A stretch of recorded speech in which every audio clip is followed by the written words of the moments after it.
Ladies and gentlemen, the king has returned. Faith family, welcome back to the Diecast review.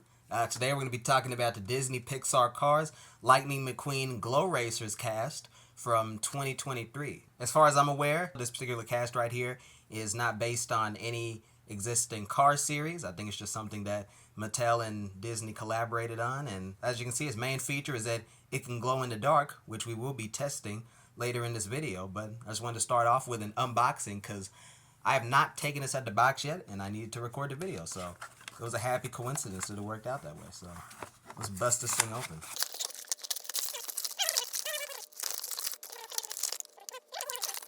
Anything so that I can't access the car that I paid $7 fucking for. Alright, man, here we are with the Glow Racers Lightning McQueen. Just looking at the car right out the box, I can already say that this is probably my favorite Lightning McQueen diecast that I own. Now, full disclosure right here, I'm an old man, so I've owned quite a few Disney Pixar Cars toys since my time. I've had this battery operated one for the longest time, probably since the movie came out. I've had that since I was a kid. I've always loved Disney Pixar's cars. I've liked all the movies except Cars 2. Hated that. And yeah, no, Disney Pixar's cars will always be near and dear to my heart. Yeah, man, the cast are usually pretty good, and this one is no exception. They did a really great job with the paint work, just all over the vehicle. There's really nothing surprising to me because Mattel always usually seems to do a good job when it comes to the designs and painting on their casts. As you can see right here, you got a facial expression, Lightning McQueen. It gives sort of a DreamWorks face, if you can call it that, and some really interesting color choices. Only thing I'm not the biggest fan of are the yellow on the wheels, which I know is due to the glow in the dark feature on the car. I just would have preferred black, you know. I want a cast that feels really faithful to the Lightning McQueen that we see in the movies. And I know I've complained about that before in my NASCAR Metal Series Lightning McQueen review and the Muddy Lightning McQueen video I did. I'm blanking on what the exact name of that video was, but I should have thumbnail on screen. But, you know, I will take what I can get. You know, this is probably my favorite as it stands. And look at the bottom right here. I'm noticing something interesting. You can see that the red paint sort of mixes with yellow here. So my assumption is that the base underlying paint for the actual cast body is the glow-in-the-dark yellow, but they just added all the other paint on top of it in the later stages of the production process. You can sort of see it right here too, sort of the red blending with the yellow. I know they mass-produce these things, so I'm not going to trip about it, but it's just an interesting thing I noticed. We never really delve into the technical aspects here on Diecast Reviews, but when I have the chance to appear knowledgeable about these things, I will leap at that chance. Make myself look at least somewhat credible.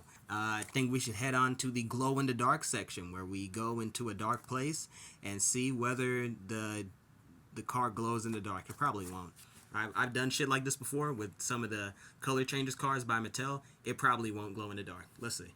Alright, ladies and gentlemen, we have entered a very dark room, and I can confirm that the car does kind of glow in the dark. I mean, I can see it in real life. I don't think it's coming through on the camera at all. I have the car like right in front of it. It's like touching the camera right now, and it absolutely will not show up.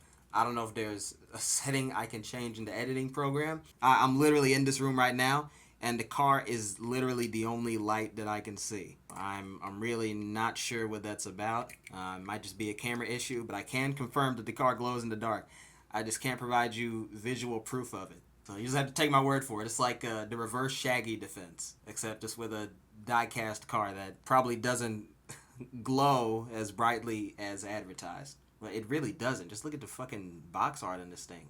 You fucking serious? This is not what I paid for. Alright, so with that quote-unquote demonstration out of the way, let's move on into recommendations and the final verdict. And to be honest, when it comes to this car, I absolutely cannot recommend it. This car cost, if I'm not mistaken, about $7. This is not a $7 car. Now, I know that the prices at Target are unreasonably high. Maybe if I had gone to Walmart, the vehicle would have ended up being like $2 or $3 cheaper. But here's the thing. You can only really buy this in Target. Hopefully I went into that earlier in the video. So $7 is pretty much what you're going to be paying for this, unless there's a discount, in which case they don't really have discounts because that's not really how those greedy you-know-whats at Target work. So it does make me sad to not recommend this vehicle, really, in any circumstance, because, I mean, the design is good. It's Disney Pixar's cars, man. It's Lightning McQueen. It's everybody's favorite computer-animated race car, you know? Everybody loves them. But simply, when it comes to the price and availability of this thing, I can't in good conscience recommend this. So maybe if you can get it secondhand, yeah, go for it. But either way, man, not even the glow-in-the-dark feature is enough for me to be able to recommend the car, because it really doesn't glow as much as it should. It wouldn't even show up on the camera. Either way, I think that'll do it for this review. I've been yours, Jarvis Godden. Thank y'all for watching. Stay tuned for more Diecast content. Take care of yourselves. Have a great night. Go with God. And as always, giggity, giggity, giggity, goo. Stick around.